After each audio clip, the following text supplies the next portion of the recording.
더 인사하십시다. 오늘도 만나서 반갑습니다. 잘 오셨습니다. 은혜 많이 받으세요. 감사합니다. 고맙습니다. 사랑합니다. 축복합니다. 비대면 영상으로 예배하시는 분들 가운데도 하나님의 은혜가 함께 하시길 바랍니다. 저는 주일 아침에 이 요한복음을 계속 설교하고 있습니다. 요한복음을 설교하면서 우리 성도들에게 요한복음을 30번씩 읽으십시오, 이렇게 숙제를 드렸습니다. 30번 읽으신 분도 있고 또 지금도 계속해서 읽어가시는 분도 있고 하실 줄 압니다. 그렇게 읽으라고 하는 목적은 한 가지입니다. 우리가 요한복음을 통해서 살아계신 하나님, 또 하나님의 아들 예수 그리스도를 인격적으로 만나는,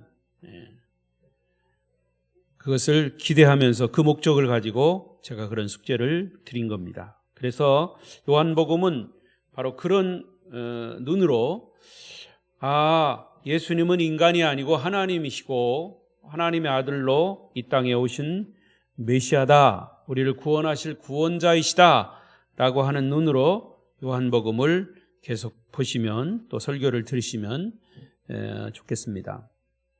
지난 시간 우리는 물고기 2마리와 보리떡 5개, 오병이어로 5,000명을 먹이시고 12광주리를 남기는, 그래서 5,000명을 배불리 먹이고 12광주리가 남는 주님의 기적을 말씀을 통해서 보았습니다. 자, 이런 기적을 일으키시는 예수님을 보자 유대인들은 그 예수를 정치적인 왕으로, 임금으로 추대하려고 했습니다. 왜냐하면 그 당시에는 유대는 로마의 박해를 받는 그런 시대였고 삶이 굉장히 척박한 환경을 가지고 있었습니다. 그래서 유대인들이 생각할 때, 이 정도의 이 능력이 있는 사람이라면 우리의 왕으로 추대하고 저 로마를 물리칠 수 있을 것이다, 이런 지도자를 우리의 임금님으로 세우자라고 하는 생각을 가졌던 거죠. 그런데 오늘 15절에 보면 예수님은 그들을 피해서 산으로 올라가셨다 그랬어요. 그리고 제자들은 해가 저물 무렵에 배를 타고 갈릴리 호수를 건너가고 있었습니다. 제자들이 배를 타고 갈릴리 바다를 건너갈 즈음에, 사실은 장정 12명이 탈 정도의 배라면 그렇게 작은 배는 아닙니다. 그것도 요즘처럼 모터가 달린 배가 아니라 노를 젓는 배이기 때문에 결코 쉬운 일은 아닙니다. 저는 이스라엘을 몇 번 가봤습니다. 갈 때마다 그 갈릴리 호수를 갑니다. 사실은 바다는 아닙니다. 호수예요. 큰 호수입니다. 바다와 같은 호수예요.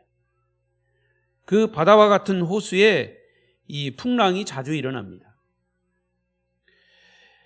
노를 저어가고 있는 즈음에 얼마 가지 않아서 맞바람이 세게 불기 시작합니다. 앞으로 나아가는데 뒤에서 바람이 불면 더 빨리 나갈 수가 있겠지만 앞에서 맞바람이 불면 노를 젓는 것이 불편할 뿐만 아니라 앞으로 나아갈 수가 없습니다. 밤이 더 깊어갈수록 풍랑은 거세져만 갑니다. 그리고 제자들은 더 이상 노를 저을 수가 없는 상태가 되었고 모두가 힘이 빠져 기진맥진한 상태가 되었습니다. 그때 주님은 기도를 마치시고, 산에서 기도를 마치시고 언덕에서 제자들이 풍랑과 싸우는 것을 보시면서 물 위로 걸어 오셨습니다. 물 위로 걸어 오셨습니다. 물 위로 걸어 오셨다니까요. 물 위로 걸어 오셨는데 그게 눈 감고 감상할 일입니까? 놀래서 기절초풍할 일이죠. 상상할 수 없는 일입니다. 똑같은 장면을 기록한 마가복음 6장 48절에는 예수님께서 제자들이 매우 힘겹게 노를 젓는 것을 보셨다, 그렇게 기록하고 있습니다. 그리고 주님은 산에서 내려오셔서 이 풍랑과 싸우고 있는 제자들을 향해서 물 위로 걸어오셨습니다. 한밤중에 지금 파도와 씨름을 하고 있는 이런 상황 속에서 사람이 물 위로 걸어온다는 것은 상상할 수 없는 일입니다. 다른 복음서에 보면 유령이 아닌가 이렇게 제자들이 그것을 보고 두려움에 떨었다 그랬습니다. 그때 주님은 제자들에게 부드러운 음성으로 말씀하십니다. 내니 두려워하지 말라. 내니 두려워하지 말라 하시면서 배에 오르시니 바다는 잠잠해지고 어느덧 건너편 벳세다 해변 가까이에 이르게 되었다. 이것이 오늘 본문의 전체 내용입니다. 사실 오늘 이 말씀이 본문의 전체 내용임에도 이 내용을 한번 상상하는 것만으로도 우리의 가슴을 뛰게 하는 장면입니다. 중요한 것은 이 말씀을 이 말씀대로 믿고 상상하느냐 아니면 상상을 하되 글쎄 그런 일이 있을 수 있을까? 불신하고 이 장면을 연상하는 것은 하늘과 땅 차이입니다. 아무튼 어떤 상황이든지 저는 기대하기는 이 장면이 예수님이 기적을 일으키며 물 위를 걷고 오병이어를 기적을 일으키고 풍랑을 잔잔케 하시는 하나님의 아들로 믿으시고 상상하시기를 축복합니다. 이 내용을 모르는 성도들은 아마 없을 겁니다. 설교를 들었어도 수십 번 들었고 평생 아마 수백 번까지는 될지 모르지만 많이 들어오신 말씀입니다. 제가 요한복음 설교를 시작하면서 말씀드린 대로 요한복음은 하나님이 사람이 되셔서 이 땅에 성육신, 인카네이션, 거룩한 몸이 인간으로 오신 성육신하신 하나님의 아들로서 신성을 지니신 분임을 강조하는 책이 요한복음입니다. 그래서 요한복음을 읽을 때마다 하나님을 만나는 예수 그리스도를 인격적으로 만나는 그런 은혜가 있기를 바랍니다. 그런 의미에서 오병이어의 기적과 풍랑을 잔잔케 하신 그리고 물 위를 걸어오시는 이 표적은 예수님이 하나님의 아들이심을 다시 한번 제자들에게 보여주는 장면입니다. 자, 마태복음 14장 33절을 보십시다. 읽겠습니다. 시작. 배에 있는 사람들이 예수께 절하며 이르되 진실로 하나님의 아들이로소이다 하더라. 예수님이 풍랑을 잔잔하게 하시고 배에 오르시니 물 위를 걸어오시고 풍랑을 잔잔케 하시고 그리고 배에 오르시니 배에 있는 사람들이 다 엎드려서 주님께 절하면서 고백하는 것이 당신은 하나님의 아들이십니다. 따라하십시다. 예수님은 하나님의 아들이십니다. 예수님은 하나님이십니다. 이런 신앙 고백이 바로 여러분의 신앙 고백이 되시기를 바랍니다. 그러니까 요한복음을 읽으시고 들으시면서 제자들처럼 예수님께 주님은 하나님의 아들이십니다 라는 신앙 고백을 우리가 스스럼 없이 언제든지 믿음으로 할 수 있어야 된다 그 말입니다. 특히 오늘 이 사건은 우리 그리스도인들에게 하나님이 주시는 영적인 교훈을 담고 있는데 오늘 이 말씀을 통해서 또한 깨닫는 은혜가 있으시기를 바랍니다. 우리의 인생은 풍랑이 일어나는 캄캄한 갈릴리 바다와 같습니다. 너무 어두워서 앞이 보이질 않고 맞바람이 불어서 아무리 노를 저어도 배가 앞으로 나아가지를 않습니다. 결국에는 너무 힘들어서 앞으로 나아가기를 포기하고 싶은 생각까지 드는 것이 우리의 인생입니다. 그러므로 갈릴리 바다는 우리의 험난한 인생을 상징하는 좋은 비유가 될 수 있습니다. 예수님은 오병이어의 기적을 일으키셔서 배고픈 사람들의 육신의 배를 채우셨습니다. 뿐만 아니라 영적인 영혼의 배까지 채워주셨습니다. 그리고 주님은 제자들을 바다 건너편으로 보내시면서 오병이어의 기적을 체험하고 그것을 경험한 많은 사람들을 그 자리에서 다 흩으셨어요. 왜 예수님은 제자들을 바다 건너편으로 보내시고 자기를 왕으로 임금님으로 추대하고자 하는 그런 무리들을 다 흩어러 놓으셨을까? 오늘 본문 6장 14절 15절은 그 이유를 말씀하고 있습니다. 14절 15절 읽습니다. 시작. 그 사람들이 예수께서 행하신 이 표적을 보고 말하되 이는 참으로 세상에 오실 그 선지자라 하더라. 그러므로 예수께서 그들이 와서 자기를 억지로 붙들어 임금으로 삼으려는 줄 아시고 다시 혼자 산으로 떠나가시니라. 거듭 말씀드리지만 예수님을 정치적인 메시아, 세상 임금으로 삼겠다고 하는 그런 분위기, 위대한 선지자다, 이런 정도의 기적을 일으키는 사람이라면 우리의 지도자가 돼서 이 나라를, 우리가 먹고 사는 것 걱정 없이 살 수 있을 것이다 라고 하는 생각을 가진 것입니다. 그런 분위기가 그 무리들 가운데 만들어진 거예요. 지금처럼 먹고 살기 어려운 때에 오병이어로 5,000명을 배불릴 수 있는 사람이라면, 우리의 임금이 된다면 우리가 무엇을 걱정하겠는가라고 생각한 겁니다. 그런데 그들은 어리석게도 예수 그리스도를 잘못 알고 있었습니다. 주님은 인류를 구원하실 메시아로 오셨죠. 세상 왕노릇 하시려고 오신 것이 아닙니다. 결국 이런 사실이 나중에는 예수님이 십자가에 달리실 것이라고 하는 사실을 알려지고 결국 그 무리들을 통해서 예수를 십자가에 못 박아 죽이는 그런 일에 동조하는 자들로 변화됩니다. 변질이 되는 거죠. 이것이 여러분 군중들의 실상이고 군중의 허상입니다. 하지만 그럼에도 불구하고 우리 주님은 그런 군중들을 끊임없이 사랑하셨습니다. 그런 군중들을 위해서 십자가에 달려 죽으셨습니다. 그들을 구원하시기 위해서 말입니다.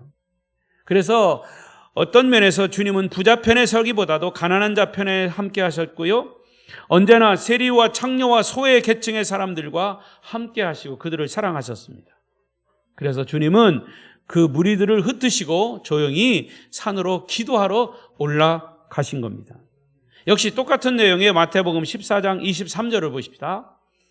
읽겠습니다. 시작. 무리들을 보내신 후에 기도하러 따로 산에 올라가시니라. 저물매 거기 혼자 계시더니, 예수님은요 그의 생애를 보시면 위기 때마다 기도하셨습니다. 주님은 기도하신 분입니다. 예수님은 기도 안 하셔도 되는 분입니다. 하나님이시고 하나님의 아들이십니다. 이런 오병이어의 기적을 일으키시는 분이십니다. 무리를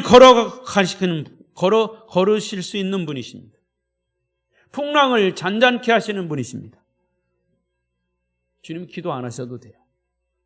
그런데 기도하셨습니다.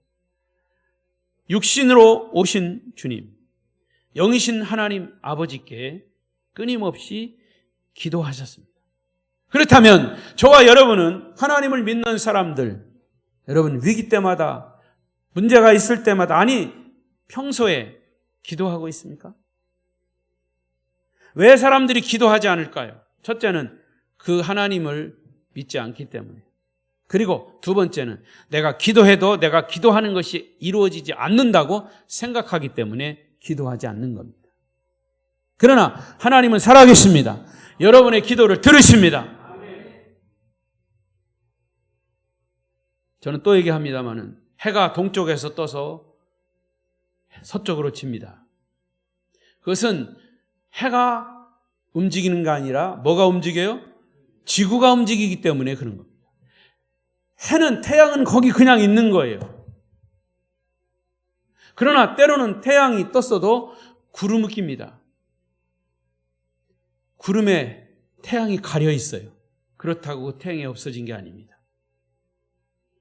똑같습니다. 하나님은 거기 계십니다. 하나님은 창조주로 거기 계신데, 우리가 내 성향, 내 마음, 내 기도, 내 믿음이 왔다 갔다 할 때, 내 기도가 안 이루어진다고 하나님이 없어졌다가 다시 생기시는 분이 아닙니다.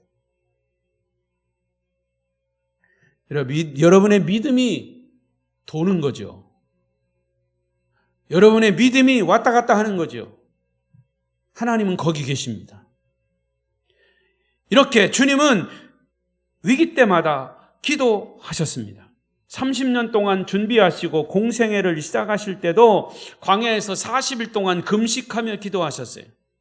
고난의 십자가를 지실 때도 겟세마네 동산에 올라가셔서 기도하셨어요. 마태복음 26장 39절 예수님의 기도의 모습을 보십시다. 마태복음 26장 39절 시작. 조금 나아가사 얼굴을 땅에 대시고 엎드려 기도하여 이르시되 내 아버지여 만일 할만하시거든 이 잔을 내게서 지나가게 하옵소서. 그러나 나의 원대로 마으시옵고 아버지의 원대로 하옵소서 하시고, 예수님은 어떤 문제가 있을 때마다, 아니 예수님은 습관적으로 새벽 미명에 하나님께 나아가서 기도했습니다. 사람에게 부탁하지 않고 하나님께 호소했습니다. 사람의 숫자와 군중의 힘을 의지하지 않고 하나님의 뜻과 섭리를 따르셨습니다. 이 말씀을 바로 여러분에게 적용해 보십시오. 하나님을 믿는 성도 여러분, 우리도 일상생활이 바쁘고 분주합니다. 웨슬레는 그런 얘기를 했습니다. 여러분들이 바쁩니까? 바쁠수록 기도하십시오. 문제가 많습니까? 문제가 많을수록 기도하십시오. 일에 쫓길수록 조용한 시간에 주님과 독대할 수 있는 시간을 가지십시오. 사람들과 일에 파묻혀 있으면 사실은 될 일도 안 됩니다. 때로는 사람을 떠나고 장소를 떠나서 잠시 한적한 곳에서 주님과 영적인 교제의 시간, 주님과 독대하는 시간, 바로 우리 그리스도인들에게는 필요합니다. 아마도 여러분들은 남에게 말하지 못하는 기도할 제목이 있을 겁니다. 자녀들을 위한 기도의 제목도 있을 겁니다. 금식하며 기도해 보십시오. 길이 열릴 것입니다. 사업이 잘 풀리지 않습니까? 그러면 기도를 통해서 하나님의 뜻을 물어보십시오. 여러분의 삶에 중요한 결정을 해야 할 문제가 있습니까? 기도해 보십시오. 너무 사람을 의지하지 마시고 환경을 탓하지 마십시오. 너무 돈을 따라가지 말고 기도하며 주님의 섭리를 따라가십시오. 기도가 안 되면 금식이라도 해보십시오. 단 며칠이라도 기도하기 위해 금식을 하는 겁니다. 주님은 새벽 미명에 기도하셨고 밤이 새도록 기도하셨습니다. 저는 지금도 저희 어머니가 돌아가셨지만 저희 아버님이 1980년도에 고혈압으로 쓰러지셨어요. 그리고 병상에 계실 때 우리 어머니가 기도하셨어요. 금식하며 기도하셨어요. 그 기도의 제목은 뭐냐? 제 남편 아직도 젊은데 60세 이제 쓰러지셨으니까 아직도 젊은데 고쳐주셔서 다시 목회 끝까지 할 수 있도록 해주십시오. 그게 금식 기도의 제목이셨습니다. 그런데 금식 기도 하시는 중에 하나님께서 그 마음에, 어머니의 마음에 응답하셨어요. 야, 이제는 내 남편은 이제 이걸로 끝이다. 내가 이제 언젠가는 내 남편을 거두어갈 거다. 그래서 어머니가 정말 눈물로 기도하신, 그게 사실은 소원은 병이 회복돼서 목회를 다시 하고자 했던 마음이었는데 금식하며 기도하실 때 하나님이 그런 응답을 주신 거예요. 결국 6년 동안 병상에 계시다가 66세에 세상을 뜨셨죠. 그리고 102세까지 어머니는 사셨어요. 그리고 아버지가 하지 못하는 것을 아들이 목회 잘 할 수 있도록 늘 기도로 후원자가 되셨죠. 여러분, 우리가 하나님을 믿는다고 하면서도 하나님을 의식하지 못할 때가 얼마나 많습니까? 여러분의 형편과 시간에 맞추어서 주님과 독대하는 시간을 가지십시오. 그러면 주님은 여러분을 만나주시고 여러분의 고민과 염려와 걱정하는 문제에 대한 해답을 분명히 주실 것입니다. 자, 이제 바다 건너편으로 간 제자들의 동선을 따라가 보겠습니다. 17절 8절입니다.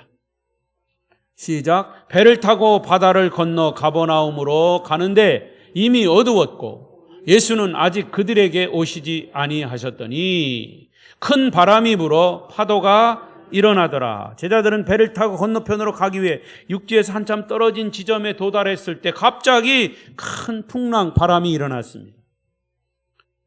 지금은 지중해에서 가끔 발생하는 특별한 현상입니다. 이 갈릴리 호수라고 하는 바다라는 것이. 근데 그 지중해에서 가끔 일어나는 특별한 현상, 돌풍인데 엄청난 파도를 일으켜 강한 바람 때문에 한치의 앞을 볼 수 없고 노를 저을 수 없는 상황에 이른 것입니다. 제자들은 이 큰 풍랑이 일어나는 파도에 잔뜩 지쳐 있습니다. 이제는 배가 뒤집히면 다 죽을 상황입니다. 죽음에 대한 공포까지 엄습하고 있습니다. 여러분, 이 속에 분명한 메시지가 있습니다. 조금 전까지만 해도 주님께서 오병이어의 기적을 일으키신 사실을 제자들은 경험했습니다. 예수님은 오병이어로 5,000명을 먹이시고 12광주리를 남기신 능력자이십니다. 그런데 지금 큰 바람 때문에 죽게 된 상황은 무슨 의미일까요? 인간의 삶이란 이렇게 축복과 고난이 같이 온다는 겁니다. 조금 전에 놀라운 역사가 일어났어요. 하나님의 축복의 역사가 일어났는데 조금 지나 지금 바다를 건너가는 상황에서 이렇게 죽음이라고 하는 배가 뒤집힐 만큼의 고난이 제자들에게 닥친 겁니다. 은혜를 받고 나면 기뻐하다가도 어떤 정반대의 고난이 닥쳐올 수 있다, 그 말이에요. 이것이 우리 인생의 민낯입니다. 모든 것이 잘 되고 모든 것이 평안하고 축복이었는데 어느 날 생각지도 못한 풍랑과 파도가 겹쳐서 꼼짝 못하는 사건이 생기게 되는 것이 저와 여러분의 인생의 삶입니다. 우리에게 이런 위기와 고난이 닥칠 때 우리는 주님이 없는 것처럼 생각이 됩니다. 하나님이 없는 것처럼 행동합니다.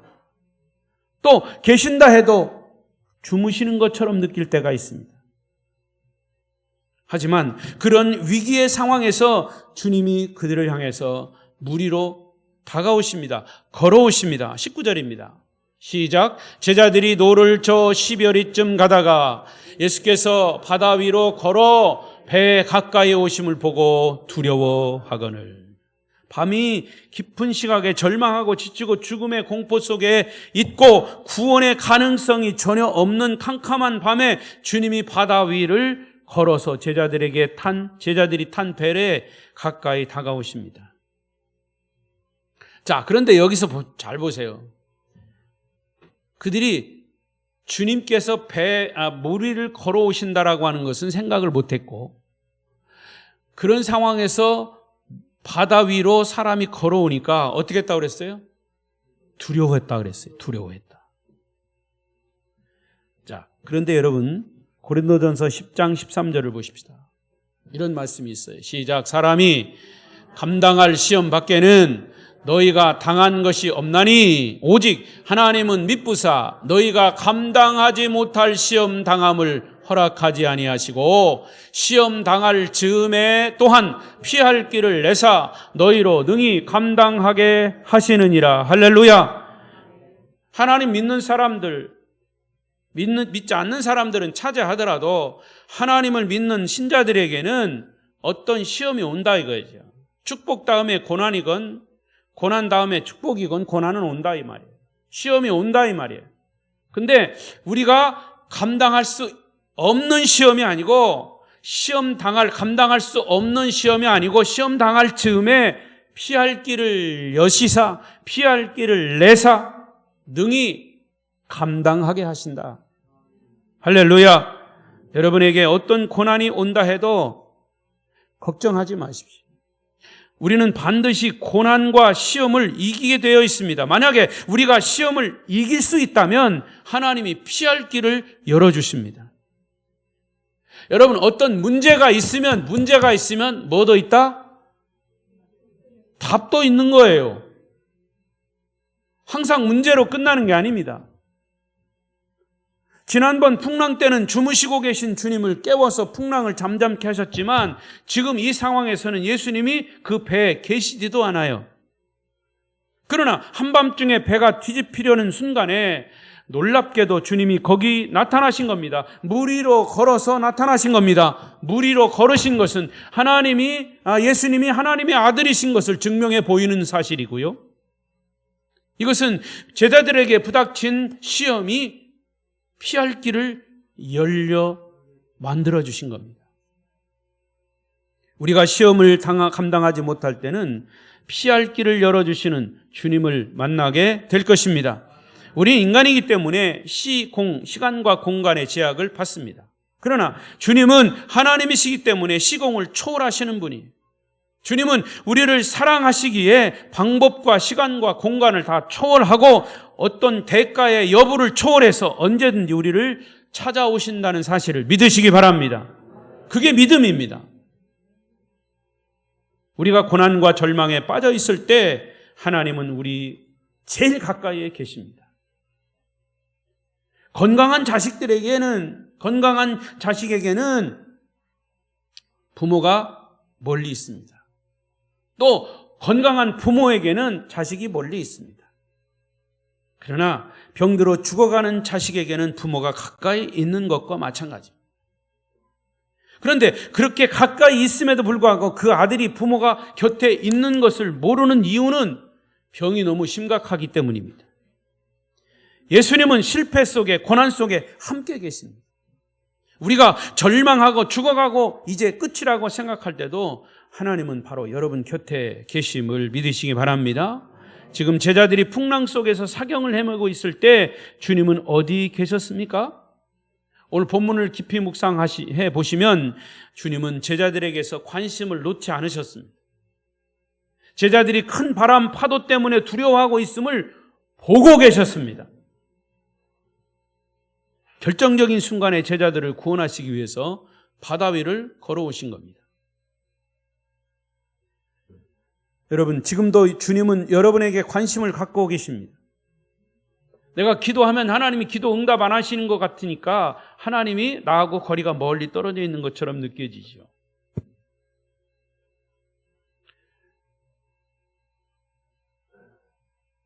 해가 구름에 가렸, 그래도 해는 거기 있어요.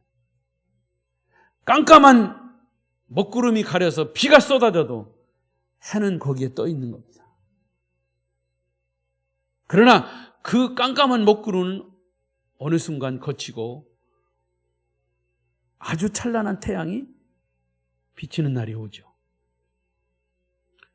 주님은 여러분에게 관심을 갖고 계십니다. 그렇게 무서움과 고난과 실패 속에 하나님을 잃고 방황하는 우리들을 외면하지 않으시고 사랑하시기 때문에 관심을 가지시고 여러분을 따라오십니다. 주님은 지금도 하나님 우편에서 우리를 위해 기도하시고 우리의 형편과 처지를 알고 계시며 우리의 눈물을 닦아주시며 갈 길을 인도하심을 믿으시기 바랍니다.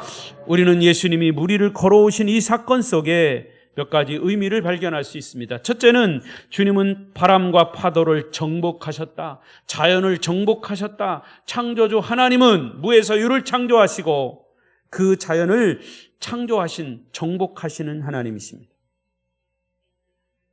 살아있는 사람들의 삶에는 누구나 문제가 옵니다. 문제가 없으면 살아있는 사람이 아닙니다. 문제가 있기 때문에 살아있는 것이에요.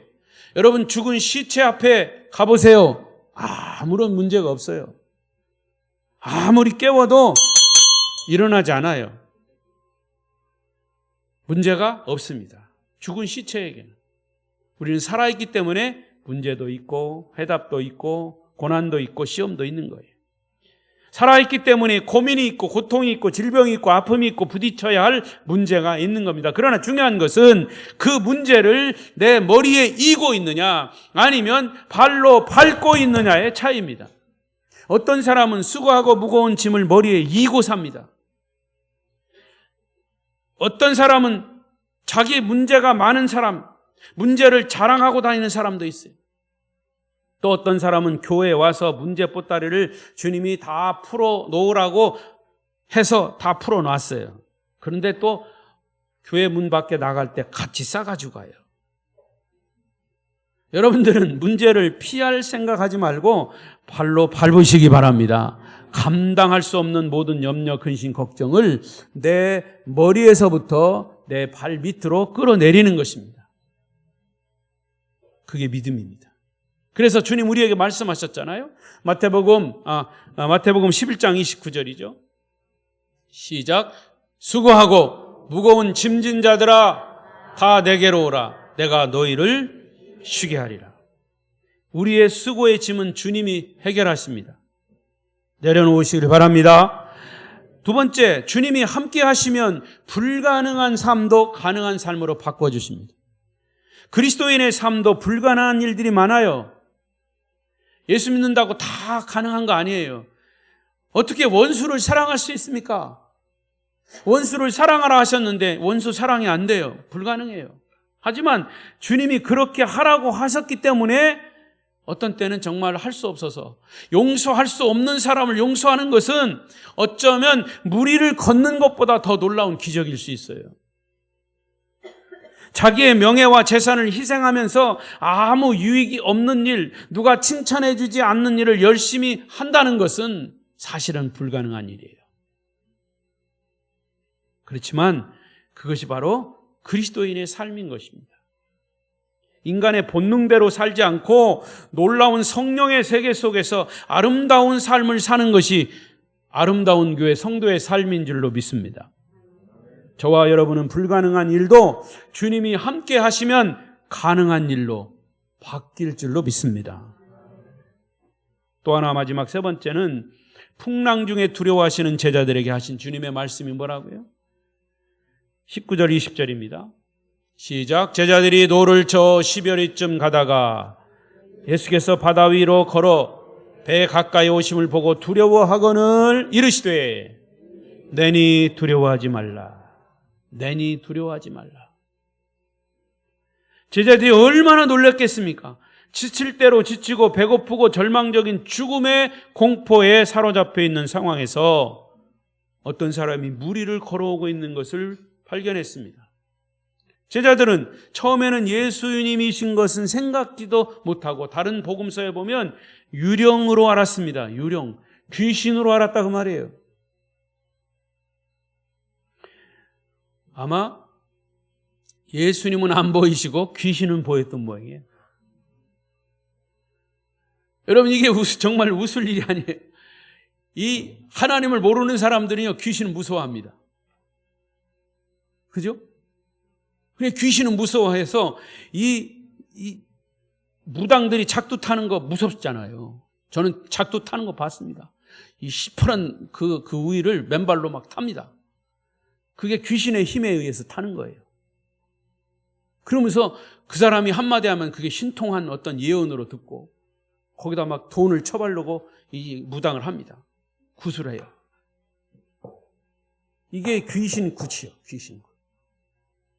그래서 어떤 사람이 용한 것을 얘기하면 어떻게 알았다고 그래요? 귀신같이 알았다고 그래요. 귀신도 용한 영입니다.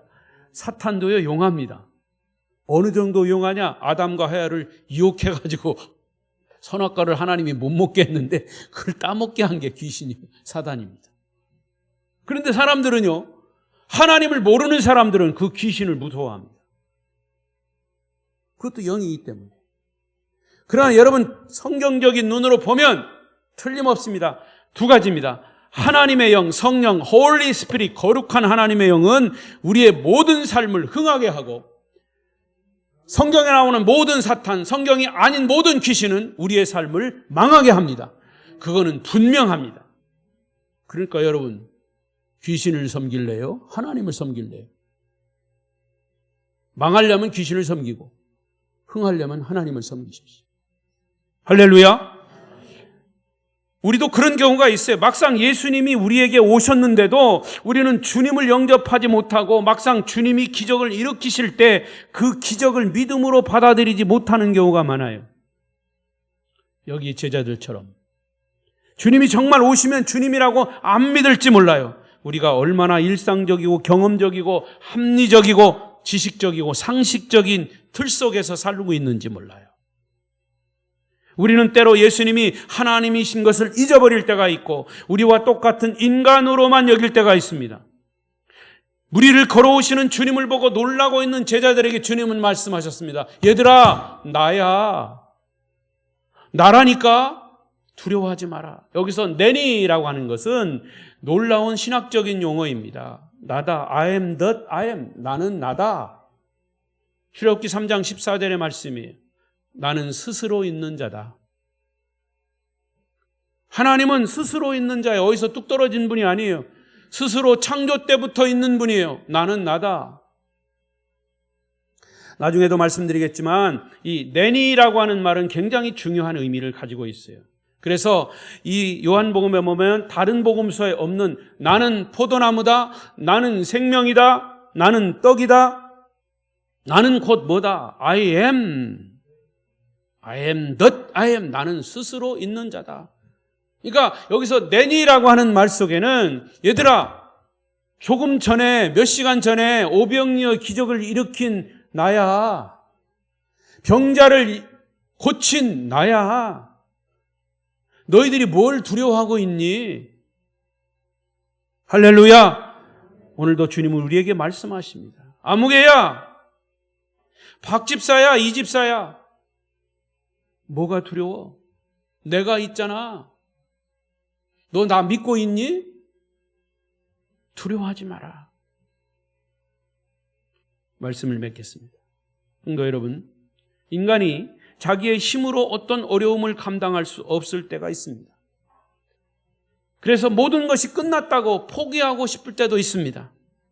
하지만 그때 주님이 나타나셔서, 아니 주님은 거기 계신데 그때 우리는 주님을 의식해서 그 주님을 의지할 때 상황이 반전됩니다.